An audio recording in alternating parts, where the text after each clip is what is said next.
Please subscribe and don't forget to press the bell icon to get notified whenever we upload a new video. Ashwani Gujral and Mitesh Thakkar with us for BTST calls. Ashwani, 10,950 was a level that you're saying is important support. But for tomorrow, what should be the index call and what about individual stocks? Well, as you can see, a pullback from an important support is hardly anything to write home about. My sense is that the Bank Nifty has resumed its fall. That pullback is over. 10,950, if it doesn't go today, it will certainly go tomorrow. Crude is back to 80.9, which means almost 81. And this move on crude is what is scaring me because this sort of $1 move just shows you what kind of strength was there at 80, because 80 was a significant resistance for a long time, and this kind of breakout will have follow through. So that means definitely the market should have follow through on the downside. Pullbacks will not be fancy like 200-point pullback. It'll be very mild pullbacks. Even if there is gap up, it'll get quickly sold into. So right now you just need to get a 50-point pullback on Nifty, 100 points on Bank Nifty to be able to sell. There is still no sign of strength. In fact, there is sign of great weakness. So that is the way you need to construct your trading portfolio. Today, autos across the board are falling. So M&M is a sell with a stop of 900, target of 875. Chola Finance is a sell with a stop of 1210, target of 1160. And maybe HCL Tech you can buy with a stop of 1090, target of 1135. Okay, so going for 2 sells and 1 buy there. That is Ashwani's last half-hour list. Mitesh, what will you work with, considering we haven't seen any meaningful pullback at least today? Mitesh? Yeah. We haven't seen, despite the fact that some IT stocks and some oil stocks are doing very well. My sense is that I think Reliance can be can give some strength tomorrow. So I think I'll try a BTST over there, keep a stop at 1225, look for targets of 1260. And amongst the banking names, Ashwani also pointed out the Bank Nifty, the banking names remain weak, and STBT trade on Bank of India can be taken with a stop at 86 for targets of 81. Okay. Ashwani, I don't know if you looked at this, but any thoughts on Infibeam? That's making a big move right now. Anuj, you like adventure a lot, but I think there are better places to be adventurous. But the point... Yes, Ashwani, please, go ahead. Have you seen yesterday's chart? From 240, it fell to 140, closed at 180. Yeah. So today's pullback is fairly minor compared to that. And I wouldn't be surprised that it goes down tomorrow itself.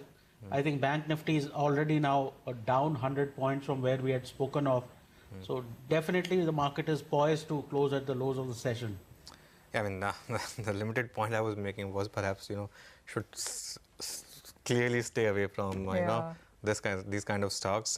I'm not even drawing parallels. I'm putting that caveat out, but I'm just saying, Anuj, what to do when over the last 48 hours, NBFC stocks are also behaving like a different kind of an Infibeam. I'm not saying on a fundamental basis, but just the price volatility has been absolutely crazy, right? Yeah, I think, but to take the point forward, if 10,950 was such a strong support, you should have had from the oversold market at least a 50, 60, 70 point pullback. The fact that there was hardly any and that's been sold into is telling you that it's a matter of when and not if that mark goes survey and the market becomes weak once again.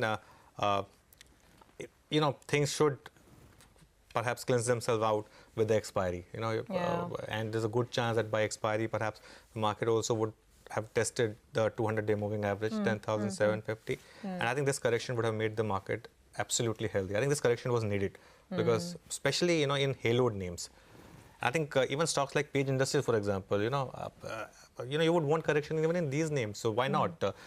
Everything can't keep running up, and overvaluation in any pocket needs to be corrected and needs to be corrected brutally, and that's what's happening right now. I guess a reminder that stocks can fall and stocks can rise, and it works both ways. I mean, would have thought that Maruti would be at a 52-week low today. Wipro is actually at a 52-week high. I mean, that's the kind of market that we have been in. By the way, keep your eye on crude as well. It is really pushing $81 a barrel. I mean, almost we're back towards the highs for the crude market as well. That's a 2.5% up move in a single day. So that's, again, a big worry point for us. There we go. That's the crude chart, pretty much the day's high. Not looking too good for India. Anyhow, it's Monday, so let's just focus on some select companies. We have Nigel joining in with Midcap Mania. Nigel. Well, the stock that we are focusing on today is Automobile Global. Remember, the stock is only around 15 to 18% away from its 52-week lows. It's seen a bit of a bounce from those lows. What does the company do? Well, they're one of the leaders globally in terms of mobile entertainment. They have exposure to a lot of countries, tie-ups with various operators all across the globe, and they have a big reach as well globally. Remember, at one point of time, when you had to call up someone, it was a fad. What caller tone that they had. So this is one of the companies that provides that caller tone to the service provider, but then in fact it went out of fashion. And importantly, the company doesn't have a tie-up with Reliance Jio as well. But why did the stock come under my radar? Remember, in these volatile times, you want to look at companies that have cash in their books. So that's point number one. It doesn't have a debt, and also they're looking to move away from the non-tones business as well. So that's the reason why, in fact, the stock came on our radar. The market capitalization as we speak is around 405 to around 410 crores. They have cash of more than 315 crores approximately. And in the last 1 year, they have sold one land and building as well. So it's gone up to around 315, 318 crores from around 306 crores odd. So there is a bit of a cushion in terms of valuation. Business, that's another thing altogether. I'll take you through that as well. But what's the use if you have cash, if you're not paying dividend or you're not utilizing it or not returning it back to the shareholders? And in the last few years, they've been paying decent dividend and they've done 2 buybacks as well. But in the last 1 year, nothing really has come about. So they have cash in their books and they're returning some cash to the shareholders as well. By geography, currency plays a big role for them because their exposure to Europe has been going up. Well, with some strength being seen in the euro, that could reflect in terms of some forex gains. But in terms of forex fluctuations, their numbers have been all over the place. And the business, used to do 850 crores. Now it's doing hardly around 650 crores or even below that. In the last few years, you've seen a sharp degrowth. So the core business hasn't been doing well. They've been doing these buybacks and dividends, but otherwise the core business really hasn't been doing that great because the tones business has been struggling. These are the different verticals. They're giving even video games. You have some videos as well, and they're basically looking at monetizing some content as well. Now, if you look at it, before they were totally, mostly dependent on the tones business. That was nearly around 50%. Now that's come down to around 40%. And now they're looking at growing the videos business as well as the games business. There's a big potential out there, yes, but how much of that is going to fructify, and will that prevent them from seeing a degrowth in terms of revenues? That's the big question that the street is asking. They've laid out their strategy on their website. They're talking about growing the videos business. In India, they've launched some South videos, in Tamil, in Telugu, in Kannada as well. So we'll have to see the growth coming out there. And also they've launched games. Games we know is a big segment, but we have to see what is the demand and does it translate into revenues as well. Besides that, they have stated that going ahead, they're looking at least, operating expense rationalization. The number of employees have been reducing, but the employee cost has been going up. So that's telling you that they've been giving out appraisals as well. They're looking at converting the content deals from fixed fee to revenue share model. So that's something they're looking at. And also importantly, most of the money, most of the cash in the books, it's in Europe, it's in Spain, it's in Netherlands as well. They're looking to bring it back to India and getting that fixed yield of around 7 to around 8%. So interesting company, relative underperformer, revenues have degrown, but that cash balance gives some sort of a cushion. 1,950 again is in question. Anuj, this doesn't inspire confidence, right? Because you thought that maybe after such a huge sell down on Friday, if at all there was to be any semblance of stability, even that's not happened. I mean, the market's just falling under its own weight. You think it's crude? I mean, that's the fresh, not really fresh. I mean, it's just another big worry that we have too much on our plate. The market's smarter than all of us. Yeah. It will make its move. Surabhi, over the last few days, a lot of people have been, asking me on Twitter, why am I sounding so negative on the market? There's no brownie point in, telling people what they want to hear. And you should be prepared for what the screen is telling you. Yeah. For last many days now, the screen was telling you. Even before this fall happened, the kind of delivery selling that you had in HDFC Twins, the Bajaj Finances of the world, the Kotaks of the world, it was telling you that, something is staring down the barrel. Something was amiss at that point. Something wasn't amiss. And, it's staring, me and Lata over the last few days were discussing this island FS issue. It's an issue which the market perhaps took longer than, See, the funny part about equity market is that there's a lot of times when it can remain in denial. The money market, of course, Reacts is more savvy. It reacts immediately. The equity market, in 2 or 3 days, though, catches up. That's why you have the equity market making the kind of move that it does. And what you're seeing right now is that kind of move. And we're talking about 10,950. There's a good chance that we actually may not, defend it even today itself. Yeah. It may close below it. And this market has turned weak. At every higher level, there's going to be selling. Look at HDFC. Tell me, when was the last time you had seen HDFC fall about 7.5%? If this is not, some kind of aggressive dumping, then I won't know what it is. 6.5% doesn't happen on a stock like HDFC unless you're sensing some kind of problem with the overall market. I guess the caveat being that when these things turn, suddenly there's reverse sentiment, then some of these bigger stocks and fundamentally sound stocks, they turn also equally quickly, right? Obviously, that will happen. Yeah. That will happen. And but whenever that turn exactly, comes. That is where, the basic difference between, a trader and an investor would come in. And, you would want to buy the dip. But, who is to say that this 6% fall or 7% fall is that one dip? And if you're an investor, you would want to buy now and, accumulate more at lower levels. But you'll need to have the capacity to sort of see that mark-to-market loss or not look at the market at all over a 3-month period. We are talking about day-to-day market here. We're talking about those observing markets daily. And there, clearly, the screen is telling you that there's something going wrong. HDFC and HDFC Bank, by the way, together contributing about 70 points to Nifty's fall. Wow, what a day it's turning out to be. Mayuresh Joshi of Angel Broking is with us as well. Mayuresh, I really don't know which stock to start off with.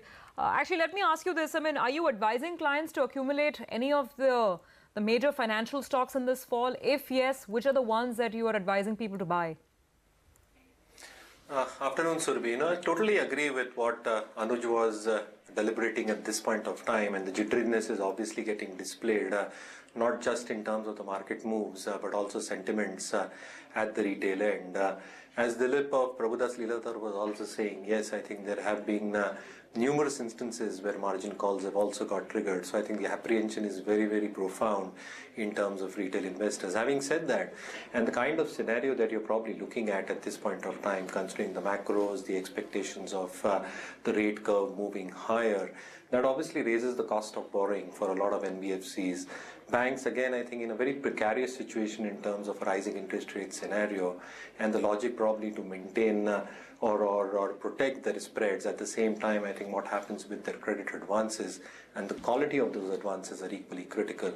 Having said that, I think from the banking space itself, I think ICICI Bank, Axis Bank on the corporate side of retail banks is somewhere that we believe should do well going forward. There might be intermittent periods of pain over the next 1 or 2 quarters with elevated provisioning, but the retail advances are growing at a good pace, and the recognition of asset quality on their books should more or less be over the next 2 quarters. So I think these 2 banks on declines probably remain on our radar. Okay, so Ashwani, the next obvious question is how to trade this market from here on. As we speak, 10,950 is again here, 200 points down on the Nifty and about 700 down on the Nifty Bank. What my sense is that higher rates is the death knell of financials. And, some sort of change in economics has happened in their business model. That is the reason, literally you can say their bones are getting broken. So this is not your normal plain vanilla style correction. This is something has clearly changed in financials, and that is leading to this correction because it was overvalued. So basically, people will have to go underweight financials for this to bottom out. Till the last person is not out of financials, they will keep coming off. It's like basically the tech stocks did very well in 2001, and then something changed and all of them came off. That's what's going on. For the moment, any rally, intraday or gap up, just close your eyes and sell, because people are full with these financial stocks, and it'll take a while for all this clearing up to happen. So my sense is there is more downside. A day like Friday could create a 50-point rally. So that means even on declines, people are selling. So this is not the sort of market, it's a running train you don't want to stand against. Okay, I mean, just look at Piramal Enterprises, for example, intraday now. That stock is now down about almost 8%. So not looking good. REC is now down 9%, Surabhi. Eicher Motors, just pull out Eicher Motors intraday chart, please. 7.5% lower is what you have. Today is the day of haloed stocks. The ones that you'd say that these are stocks that would never fall. That's what we would say about some time back, right? Exactly. This is like Blue Label. You say that this is like when you consider single malt, perhaps it's that variety. It's stocks like Eicher Motors now down about 8%. There's of course Piramal that I spoke about. Motherson Sumi is down about 7%. M&M Financial is down quite a bit. HDFC Twins, Bajaj Finance, all these stocks really taking it on the chin. So today's the market's verdict of if things go down, then you're not safe anywhere. There's no hiding space. I think the key would be if IT can sustain these gains, Surabhi. I think for me that's the next key, because if you see today also TCS has made a fresh lifetime high. Correct. Sometimes if we forget this, the IT index has made an all-time high today. TCS has made an all-time high today. I think on the Infosys stock, we are practically there. So that's one sector which is still holding out. I think that's really the space that you want to see, if that's the one which is still surviving this game. I guess that's the only one. And just, back on Ashwani's point, Ashwani, I just did a quick Google search. I'll tell you what, the point that you were making, completely take that on financials. What has changed is that you do a quick search of home loan rates right now across many NBFCs, and you will get offers starting 8.6, 8.7%. Going short-term money rates in the market, AAA rated PSU companies are taking out money at 9%. And it's this asset quality, asset liability mismatch, I think that's got everybody worried. That's what's getting the downgrades going. So let's see at what point this turns. But that is the reality of the market, at least as we speak. The mid-cap index is down a whole 500 points. Okay, we just have about 5 minutes to go before we wind down the day. Kind of cuts in the broader market. Where do you even begin or end? IIFL now down 9%. Other stocks like Bombay, Burma, PNB Housing. It's a long list of losers out there. Just about 2 minutes to go. So, Anuj? Yeah, 10% on Bombay, Burma. I think Bombay Dying's been hitting circuit for last 2 days now. Surabhi, there's a set of stocks that you see often rally together and fall together. I think you're seeing that play out right now in the market. And yesterday, for example, you had DHFL moving, you had India Bulls moving, you had Bombay Burma moving, you had Bombay Dying moving. All these stocks moving on the lower side. But today, of course, everything has moved lower. So except for IT, IT has made a big move on the upside today. If you got in IT, you still made a lot of money. But let's recap. 10,970 on the Nifty, 36,300 on the Sensex, down 500 points, 650 down on the Nifty Bank. In terms of individual stocks on the Nifty today, well, big names, auto space especially, Eicher Motors, Mahindra & Mahindra, Tata Motors, Maruti down 4 to 7%. 52-week low for Maruti, moved from 10,000 to 7,800, has been rather swift. Then, of course, Bajaj Finance, 6% lower today. HDFC, 6.5%. Indiabulls Housing, 7.5% lower. Kotak down about 3%. There were a lot of other stocks. On the way up, of course, TCS, 5% higher is what you have on that stock. Once again, pole position as far as market cap chart is concerned. Other IT stocks also moved up. So Infosys was up 2%, Tech Mahindra was up 1.5%, and Reliance made a bit of a move, about 1.5% higher is what you had on Reliance as well. Okay, on the mid-cap side, it is a deep sea of red. 520 points gone from the index. And if you start counting the losses, okay, so you have lots and lots of banks, whether it is PSU, private, doesn't matter. For instance, a Karnataka Bank is down about 6-7% last I checked. Let's just get some of those rates up. Indian Bank, IOB, Central Bank of India, of course, has been the weakest of the lot. It's been down 16-17% today. So cuts across the board really coming through. The entire NBFC and financials universe, deep cuts on the likes of Canfin Homes down 8.5%. There's been about a 9% drop on PNB Housing. DHFL itself, of course, has had a very volatile ride. It's managed a 12% up move, but I mean, it's nowhere close to undoing the damage that it underwent on Friday. Let's just pull up Group Finance as well and see the final rates on that one, because Group Finance has fared relatively little better than the others, still down about 6%. Okay, some more NBFC names. REC on the news that they'll have to buy 12,000 crores worth of equity of PFC, the government stake that is. That stock's down 8.5%. L&T Finance, Ujjivan, Edelweiss, so weakness across the board really. I'll move to some of the other major stocks. Jet Airways has lost about 7% today. There's been about an 8% decline on a Motherson Sumi. Strides, Jain Irrigation, Dish TV, these are all the 5 to 7% kind of cut categories. JSPL, India Cements is just weak across the board. And another sort of highlight that stands out is that there's been no buying in the usual erstwhile favorite names. Consumer is what I'm talking about. So Dabur is down 5.5%, Godrej, Britannia. We didn't see buyers queue up, not really on a day like today.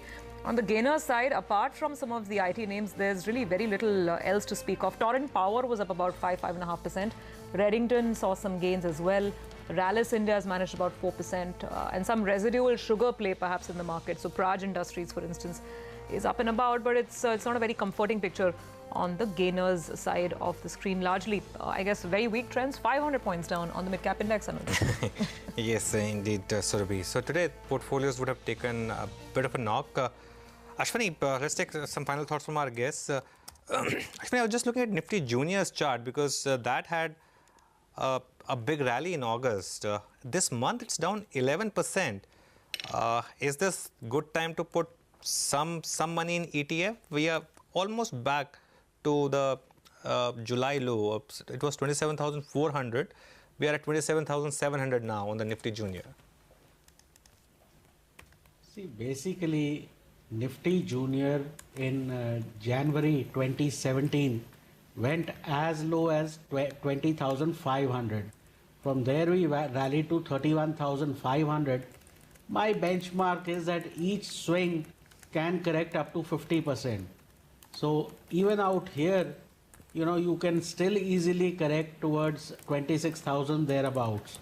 As you would recall that there were many multi-bagger portfolios, etc. they were made.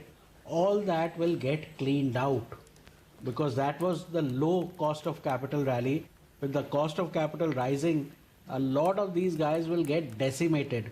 So as a discipline, if you plan to do this for next 3 years, then that's fine, start buying and keep adding on. But if you want to do a lottery ticket, I'll buy here and then from tomorrow market goes up, that may not quite work because the mid caps will get the beating of their life given the way how, you know, rates are moving. And we don't know what the RBI is thinking. 5th October is the policy. The money market's been pricing in a rate hike. At least it was till last week. Now, if RBI changes its mind looking at the scenario, then it's a different matter. But anyway, let's see what the equity market has in store. Mitesh, very quickly, final thoughts with you as well and your strategy for tomorrow. I think we continue with the idea that, you know, you will be basically trading long in rupee sensitives where the exporters and especially IT and pharma come out as possibly buying options. Though pharma looks like mildly breaking down on the intraday chart, so maybe you'd want to buy them on declines. But rest, I think the market is clearly showing lack of momentum or any throwback on the upside. Now, we are quite oversold. But I think maybe around 10,800, 820, there's some historical pivot. So maybe around those levels, you'll get a proper bounce back. Till then, I think the idea should be to sell into any kind of intraday rallies. Okay, and Mayuresh, just very quickly, in case you have a stock idea, something to buy and add to the portfolio in this fall, just very quickly, we have 30 seconds left.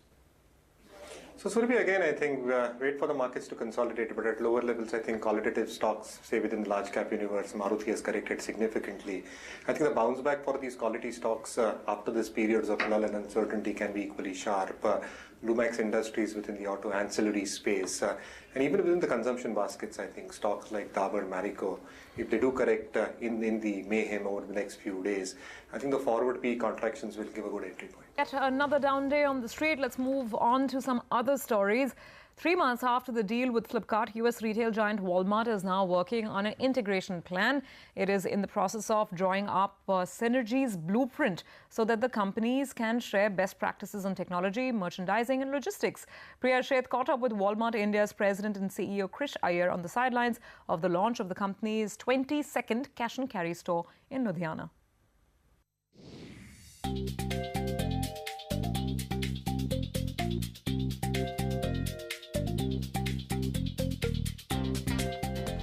We currently have nearly 50 to 55,000 members in the city of Ludhiana.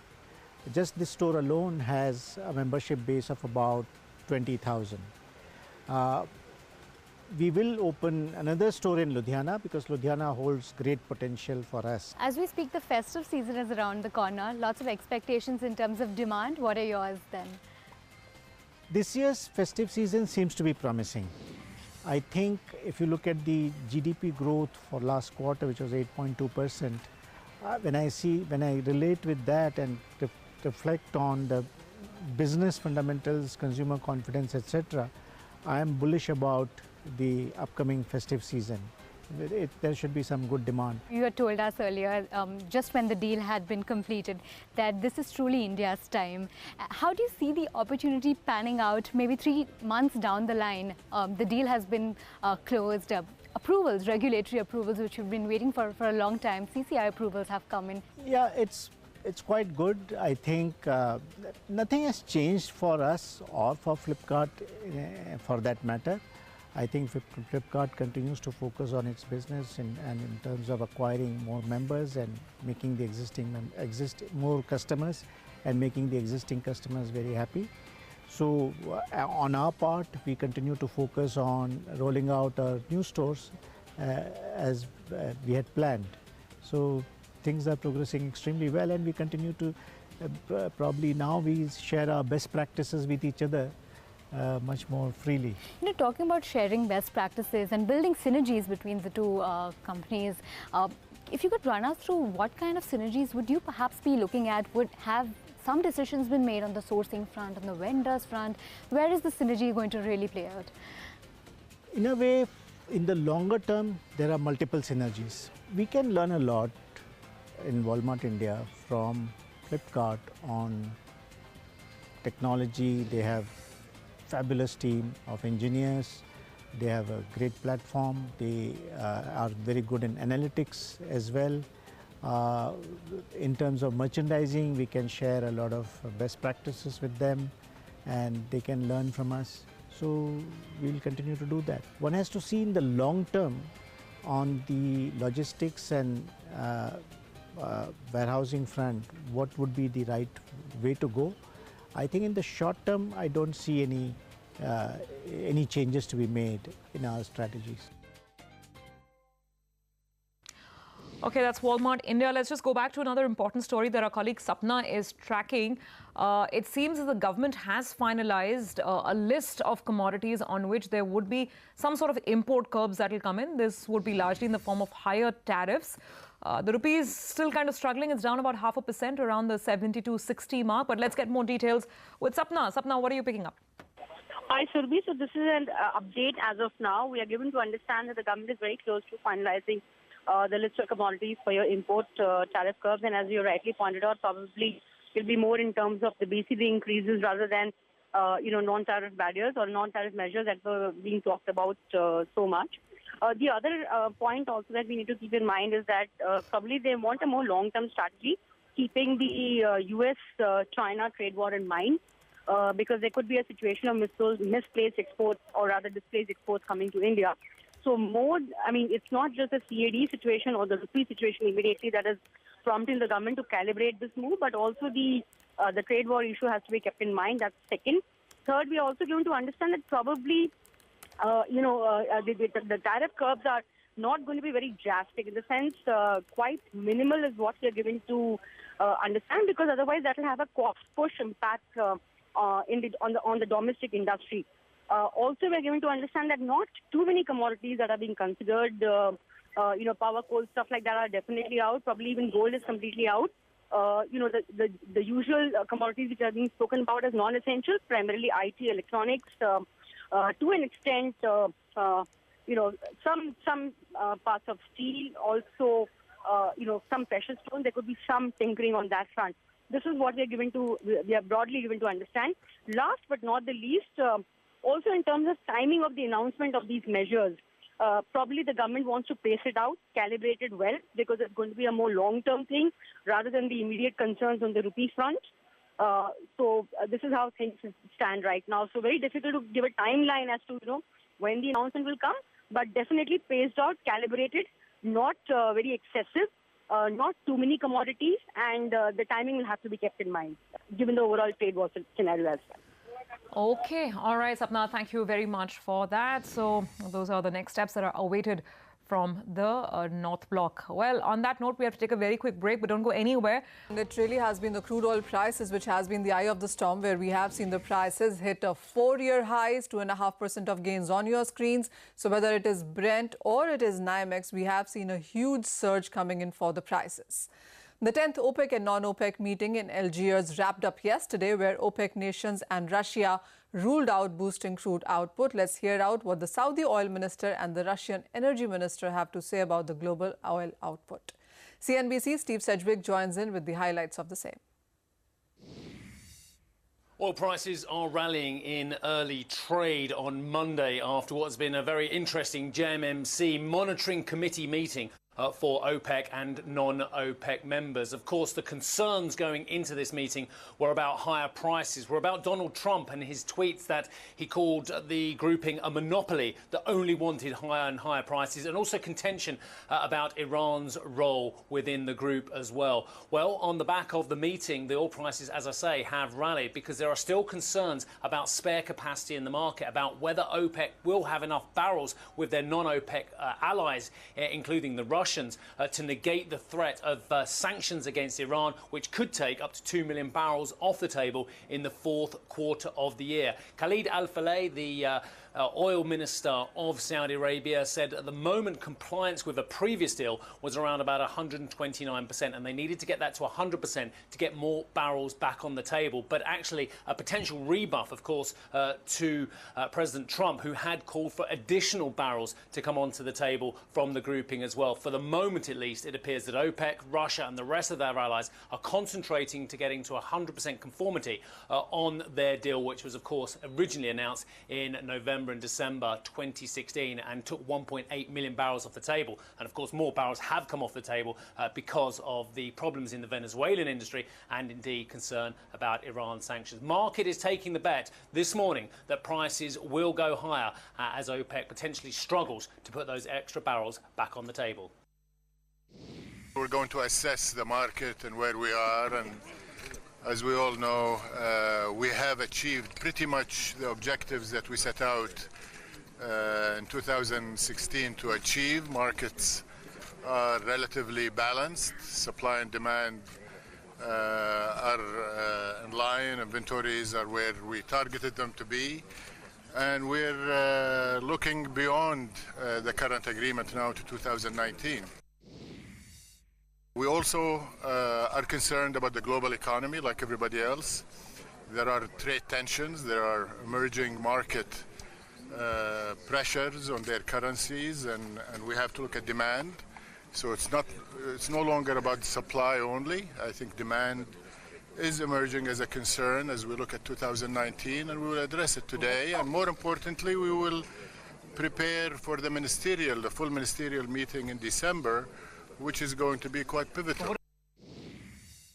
First of all, let me say that we are acting within the framework which has been agreed on in June, and we are within that framework. So there have been no infringements, there have been no stepping out of this by Russia or by any other country. In fact, we're at 129% conformity, so we still have not reached 100. And this is something which all sides have agreed to in June. We're all jointly as a group exerting effort to be able to achieve a balanced market, which means acting both when there is deficit and when there is surplus in order to counter those trends. We see that the agreement is in conformity with the June agreements, where we agreed that to monitor production as a whole group. So at the moment, I would even say that we still have some volume to add to comply with the June decision. And that is why we're going to be looking at the dynamics of all countries in the world, not just the OPEC Plus group, and we're going to be looking at demand dynamics to be able to achieve an optimal supply-demand balance in the market. All right, so that of course is the Saudi and the Russian oil minister saying that they're not looking at increasing output but would rather want to look at the compliance issues first. We are joined by Miswin Mahesh now to talk more about that. Miswin, hi, you heard the statements that came out on Sunday, that's yesterday. What is your take from that? And with the kind of run-up that we've seen in crude oil prices, would you directly say that it's really arising out of Algiers, really? I think there was a sliver of hope going into Algiers by a portion of the market that OPEC might do something extra just to appease Trump, especially given his tweets last week. So I think that's been broken as of yesterday. But the real issue for the oil markets is, the physical markets have been tightening for a while. We are going into a market that really needs demand to slow down, and you're basically calling for a price spike just to reduce demand growth. So it's not a market that can incentivize fresh supply anymore, and I think that's what traders are taking cue from while pricing oil at the moment. How have you read, a couple of reports that have come over the weekend with JP Morgan saying $90 a barrel. You have Trafigura and you have Mercuria talking about 100 by end of this year or early 2019. Are you that bullish? I wouldn't read too much into the bank reports, because they've just, JP Morgan just revised their forecast by $20 a barrel. So they're just marking their forecast to where the price is at the moment. What I would really read into is, what are consumer countries, especially refineries, responding to in terms of the Iranian sanctions? Will there be waivers? Because so far, there was a portion of the market that believed there would be waivers, and the fact that refineries in India, etc., are now outright not buying Iranian crude is a real jolt to the market. That, I would say, is the key thing. The second thing, of course, is how demand growth is reacting. Our country is going to be reapplying subsidies. India is not doing it, but countries such as Indonesia, etc., have been slowly rolling out the subsidies. So that can ease some of that pressure on demand. But ultimately, I'd say the market that's heading higher in Q4. November is, I still believe, the turning point. We'll rally now, but there's still a risk that we fall before rising significantly post-November. There's no taking away from the fact that we are headed into very volatile and perhaps higher prices from here. But Ms. Win, is there a range you're working with for the next quarter or for the rest of 2018? Yeah, so from November, the previous time we spoke as well, I've factored in $80 to $90 per barrel range. Q1, it would all depend on how much more barrels Venezuela also gets off the market. If we have a Libya outage as well. If we have a Libya outage as well, I wouldn't rule out $100 a barrel. It's from Q2 19 that I see U.S. barrels coming in to soften the market a little bit, and demand also softening. So we might drop back to the $70 to the $80 range again. Oh, wow. So that really is going to be quite a range and volatile move. Thank you, Ms. Win. Thank you so much for joining us and laying out those details for us. So clearly, we are headed in a regime where we could be holding $80 per barrel for the very near term. Navneet Damani of Motilal Oswal as well is with us. Navneet, hi. You heard the whole conversation on crude from the global guests. How are you looking at the Indian markets? Because here it's a double whammy with the rupee declining as well. Well, we've seen most of the fundamentals now turning suddenly very bullish for the crude oil prices, and as the previous guest mentioned, the inventories also have been softening for the 5th consecutive week, and that is added to some kind of upside. So this range of $70 to $80 is now just about to breach, and probably I think we are headed higher. In the very short term on the MCX, we feel that prices could see another $1 to $1.50 upside on the COMEX, and that could be about 90 to 100 rupees on the MCX in the near term. How have you seen the metal prices? Because we've seen quite volatile moves on that. Friday was a day where you saw 2 to 6% of gains for many of those metals. Flat trades, the Chinese markets, of course, are out of action. But given the rupee move, how are you looking at the prices here? Well, LME markets are not moving much today, but because of the Chinese factor out today, we are seeing much of the action from the from the rupee depreciation. It's about 0.8-0.9% depreciation that we see today. But overall, markets are still in a panic kind of mode after the trade tariff news of about $260 billion retaliation from China. We haven't seen much of a decline or consolidation coming into the metals. So I would be a little cautious at these levels. However, nickel still looks to be a very good bet amongst the metal space, which is backed by strong fundamentals, whereas other complexes I would remain on the sideways. A quick word on the silver prices before we let you go. With that kind of move in metals, how do you see that impacting? Silver has been largely supportive because of the rally in the base metal complex that we are seeing off late. And having said that, silver has been a large underperformer for the entire year. So this is a time where we are seeing some kind of traction or gain coming into silver prices.